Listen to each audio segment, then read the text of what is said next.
I want to begin with something honest about the title.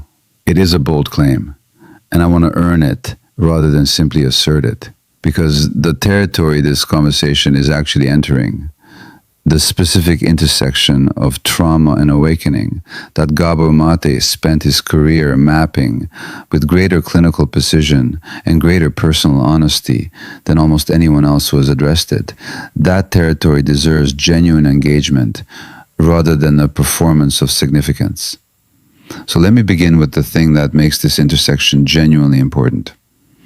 The thing that most conversations about trauma and most conversations about awakening separately miss by treating them as separate subjects. They are not separate subjects. They are the same subject approached from two different directions. Trauma, in Gabor Maté's clinical framework, is not primarily an event. It is not the terrible thing that happened. It is what happened inside the person to whom the terrible thing happened.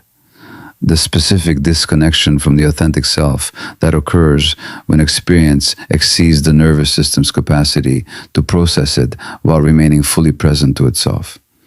The wound, in other words, is not the external event. The wound is the interior departure. The specific, often permanent, always costly withdrawal of the genuine self from full presence to its own experience as a strategy for surviving what the experience contained. Awakening, in every genuine tradition that has honestly described it, is the reversal of exactly that departure. The gradual, non-linear, often painful, genuinely transformative return of the genuine self to full presence to its own actual experience, not a spiritual achievement added on top of a functioning psychological life. The recovery of access to the interior life that trauma in its various forms interrupted. When you understand this, when you genuinely sit with the specific precision of this understanding, rather than moving past it quickly toward the more immediately comfortable territory of spiritual aspiration, something becomes clear that changes everything about how you understand both your own suffering and your own growth. The healing and the awakening are the same process. The trauma work and the spiritual work are the same work. And the person who pursues one while avoiding the other will find eventually that the one they have been avoiding has been shaping the one they have been pursuing in ways they did not intend and could not fully see. If something in that landing somewhere real, if something below the surface just shifted, drop 520 in the comments right now. 520, the frequency of the pattern finally being seen whole rather than in fragments. When you type 520, you are not performing spiritual commitment. You are acknowledging that you are willing to engage with what this conversation is actually asking, rather than the more comfortable version of it. Type 520. And let us go into the genuine territory. Gabor Maté made an observation that I have found nowhere else with the same combination of clinical precision and genuine compassion. He observed that the people who are most drawn to spiritual seeking, who pursue awakening with the most genuine intensity and the most sustained commitment, are very often the people whose trauma was significant enough to produce a specific and profound disconnection from their own interior life.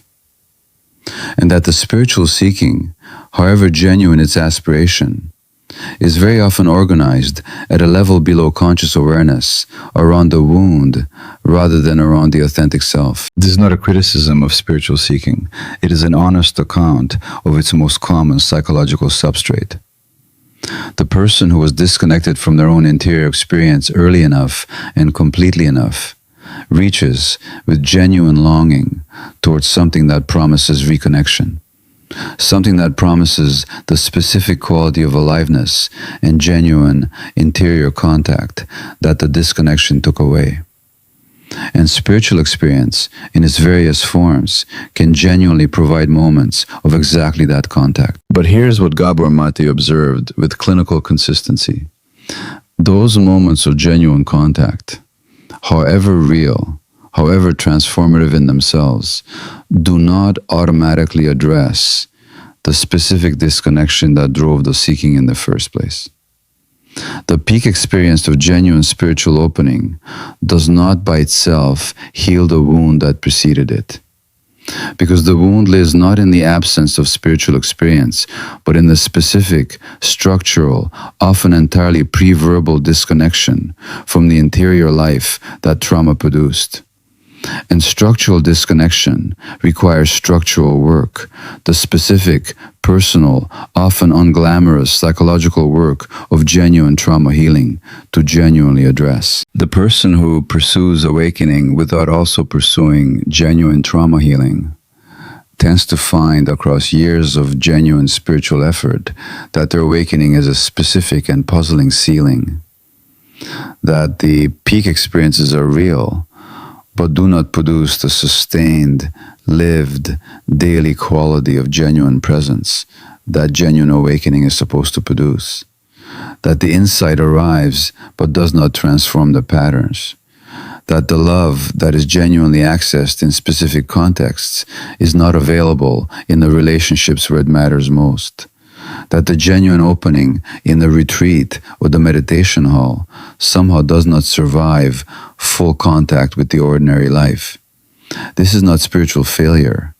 It is the entirely predictable consequence of pursuing the return to genuine interior presence, while the specific mechanism that interrupts it, the structural disconnection the wound produced, remains unaddressed. And the person who pursues genuine trauma healing without understanding its relationship to genuine awakening tends to find something equally puzzling from the other direction, that the healing work, however genuinely and however carefully done, produces genuine relief, but not quite the quality of full aliveness that genuine healing was supposed to make available.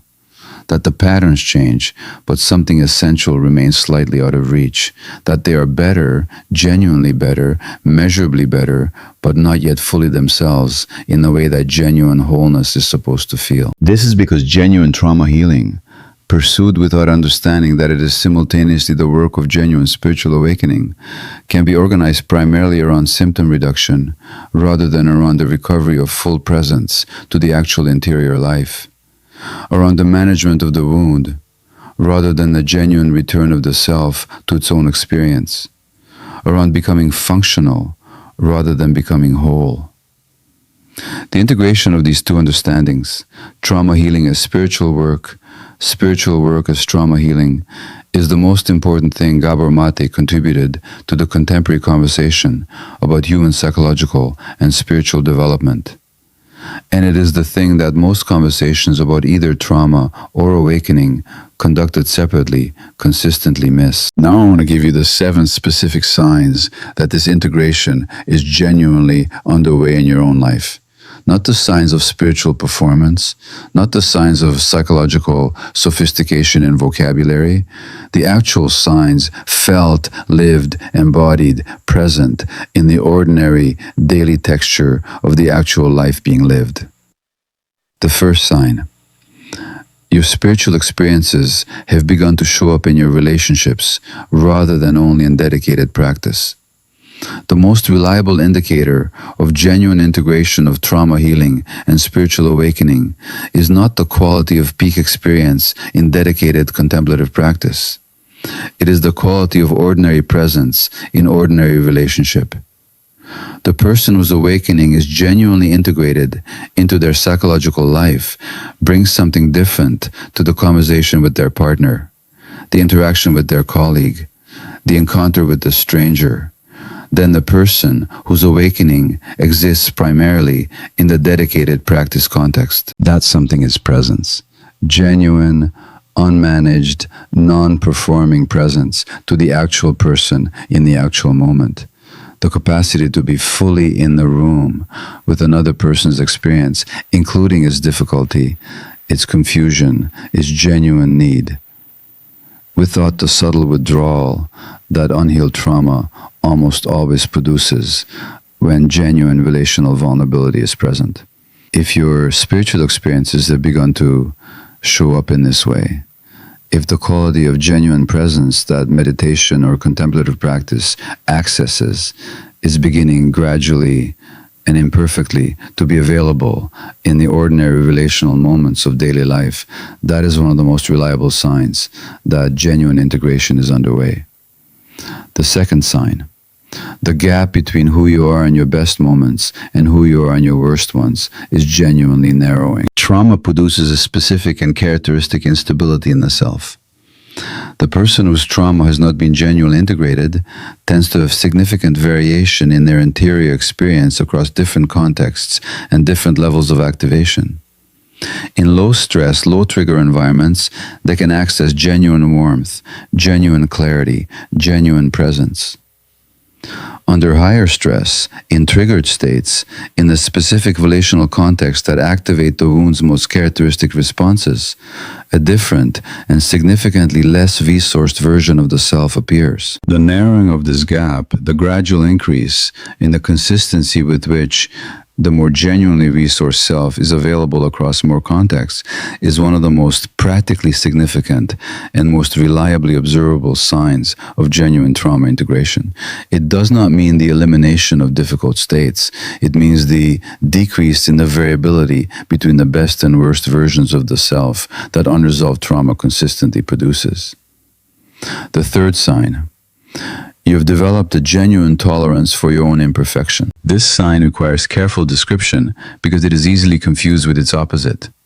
The person who has not done genuine trauma work often presents as tolerant of their own imperfection, particularly in spiritual contexts where the vocabulary of self-compassion and self-acceptance is widely available. But the tolerance they present is frequently performed rather than genuinely felt.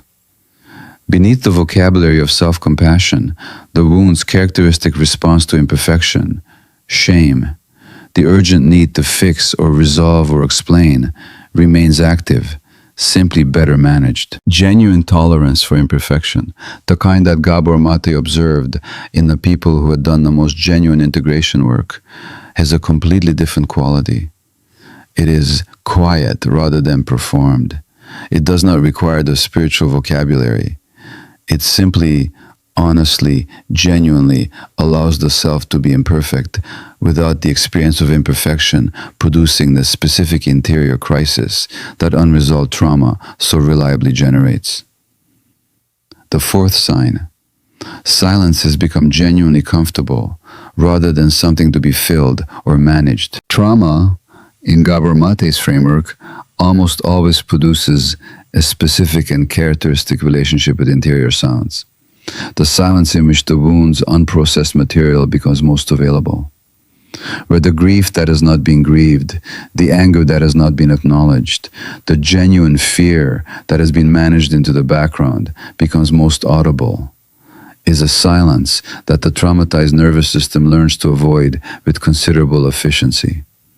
The busyness, the constant engagement, the reflexive reach for stimulation that characterizes so many contemporary lives is, at least in part, the nervous system's learned strategy for maintaining the distance from interior silence that the wound requires. The gradual development of genuine comfort with silence, not the performed silence of someone demonstrating their spiritual practice, but the simple, ordinary, non-dramatic capacity to be in silence without the reflexive need to escape it, is one of the most reliable signs that the wound's material is being genuinely processed rather than continuously managed. The fifth sign, you've begun to notice the wound in the moment it is activated rather than only in retrospect. This is one of the most practically significant developments available in genuine trauma healing, and one of the most consistently undervalued in spiritual frameworks that focused on the dramatic rather than the ordinary. The person whose trauma is unintegrated typically notices the wound's influence retrospectively, after the reactive response has already run its course, in the specific, confused aftermath of behavior that they did not consciously choose and cannot fully explain. As genuine healing proceeds, this retrospective awareness gradually shifts toward in-the-moment awareness. The person begins to notice sometimes still too late to change the immediate response, but progressively earlier, the specific quality of activation that signals the wound is engaged, the bodily sensation, the specific narrowing of perception, the particular quality of emotional charge that is distinctively different from an ordinary emotional response to an ordinary situation. This in-the-moment awareness is the beginning of genuine choice, in territory where previously there was only reaction. The sixth sign. Your compassion for others has lost its compulsive quality. The person whose trauma produced the specific adaptation of compulsive caretaking or compulsive empathy, whose compassion was organized, at least in part, around the wound's need to be needed, or the wound's anxiety about what happens when others suffer, that person's compassion has a specific and characteristic quality. It is urgent. It is not fully free. It carries the slight but detectable quality of something that must be offered rather than something freely chosen. As genuine healing proceeds, this compulsive quality gradually diminishes. The compassion remains, often deepens, but it becomes genuinely freer, less organized around the wound's requirements, and more genuinely arising from the authentic self's care for other human beings. The difference in the quality of this compassion, its freedom, its non-urgency, its genuine rather than performed quality, is one of the most beautiful signs of genuine integration that Gabor Maté observed. The seventh sign, and this is the most important one, the one that contains all the others. You have begun to want your actual life, rather than the life you were seeking as an escape from your actual life. This is the sign that genuine trauma healing and genuine spiritual awakening have genuinely met, because both, in their distorted forms, can be organized around escape. Trauma healing can become another project that keeps the self perpetually oriented toward a future fixed version of itself, rather than genuinely present to the actual self in the actual moment. Spiritual seeking can become another form of reaching away from the ordinary, difficult, imperfect, genuinely human actual life, toward a state of being that is always just beyond the next practice, the next retreat, the next breakthrough. The integration of both, when it is genuine, produces something simpler and more radical than either pursued separately. The genuine want of the actual life, not a different life, not a healed version of the life, not the life the wound was seeking in its spiritual aspiration, the actual, specific, genuinely imperfect, completely sufficient life that is actually being lived. That want, simple, honest, embodied, not requiring any spiritual vocabulary or any therapeutic framework to be present, is the quietest and most complete sign available that the work of genuine integration is genuinely underway. And this is where I want to say something directly to you, to the specific person watching this who has been doing one of these two kinds of work, the trauma healing or the spiritual seeking, without fully understanding its relationship to the other. You do not need to choose between them. You were never meant to choose between them. The healing is the awakening is the healing. And the work of bringing them together, of understanding that the genuine self you are recovering in trauma healing and the genuine presence you are seeking in spiritual awakening are the same self and the same presence. That work is not additional work on top of what you're already doing. It is the clarification of what you're already doing. The understanding that makes everything you've already been doing more coherent, more efficient, and more genuinely aimed at the thing it was always actually trying to reach. Your suffering was not a detour from your awakening. Your awakening was not an escape from your suffering. They are the same movement, the same return, the same long, unglamorous, genuinely extraordinary process of a human being finding their way back to themselves. And the privilege of a lifetime, the one that Gabor Maté pointed toward with everything he had across 50 years of bearing honest witness to exactly this process in person after person who eventually genuinely found their way through. The privilege of a lifetime is to become who you truly are. not the spiritually advanced version, not the fully healed version, not the version that has finally resolved the relationship between trauma and awakening into a satisfying and coherent narrative, who you truly are in the actual, ordinary, completely sufficient present. That is what both the healing and the awakening were always actually pointing toward.